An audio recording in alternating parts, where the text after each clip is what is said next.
കണ്ണൂർ. അവിടുന്ന് വരുന്ന വാർത്തകളൊക്കെ പാർട്ടിയെ സംബന്ധിച്ച് വലിയ പ്രതിസന്ധി ഉണ്ടാക്കുന്നില്ല. പാർട്ടി സംസ്ഥാന സെക്രട്ടറി ഇന്നലെ കാര്യങ്ങൾ വ്യക്തമായി സൂചിപ്പിച്ചിട്ടുണ്ട്.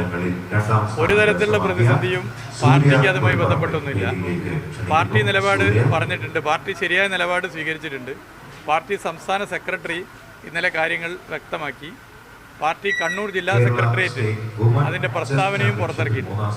അവിടെ ഈ മുതിർന്ന നേതാക്കളെ കുറിച്ചൊക്കെയാണ് ഇത്ര ആരോപണങ്ങൾ വരുന്നത്. എന്താ കണ്ണൂരിൽ നടക്കുന്നത്? അല്ല, അത് പറഞ്ഞല്ലോ കാര്യങ്ങൾ. ഞാൻ ജില്ലാ കമ്മിറ്റിയിലില്ല, നിങ്ങളുണ്ടോയെന്ന് എനിക്കറിയില്ല. ഒരു ഘടകത്തിൽ എന്ത് ചർച്ച നടക്കുന്നു എന്നുള്ളത് ഈ സിനിമയ്ക്ക് തിരക്കഥ എഴുതുന്നത് പോലെ ഒരു റൂമെടുത്ത് ഒരു കേന്ദ്രത്തിലിരുന്ന് എഴുതി പുറത്തുവിടുന്ന ഒരു രീതിയാണ്. ഇതൊക്കെ ആളുകൾക്ക് മനസ്സിലാവും. ഇവിടെ ഓരോ കാര്യങ്ങളും ജനാധിപത്യപരമായി ചർച്ച ചെയ്യുന്ന രീതിയാണ് ഞങ്ങൾക്കൊക്കെ ഉള്ളത്.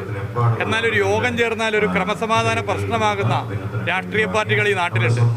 അതിനെക്കുറിച്ചൊന്നും പറയാതെ അടച്ചിട്ട മുറിയിൽ വളരെ ജനാധിപത്യപരമായി നടക്കുന്ന ചർച്ചയിൽ ആ മുറിയിലില്ലാത്തവർ ആ മുറിയിലുള്ളതുപോലെ മറ്റൊരു മുറിയിലിരുന്ന് തിരക്കഥ എഴുതി പുറത്തിറക്കുന്ന രീതിയൊക്കെ ജനങ്ങൾ മനസ്സിലാക്കുന്ന കാര്യമാണ്. CPM-നെതിരായ CPI-യുടെ വിമർശനത്തിന് എന്താ പറയാനുള്ളത്? ഇല്ല, ഞാൻ പറഞ്ഞല്ലോ, അതൊക്കെ ബാക്കി കാര്യങ്ങൾ ഞാനെല്ലാം പറഞ്ഞു. ഗോവിന്ദ മാഷ് പറഞ്ഞ കാര്യങ്ങളൊക്കെ പറഞ്ഞിട്ടുണ്ട്. മറ്റൊക്കെ ഇങ്ങനെ പുറത്തു വരുന്ന വാർത്തകളാണല്ലോ. അതിനിപ്പോൾ നമ്മൾ പത്രക്കുറിപ്പ് തന്നെ ഇറക്കിയതാണ്. അതിന് നമ്മളിപ്പോൾ മറുപടി പറയേണ്ടതല്ലല്ലോ. അത് ശരി.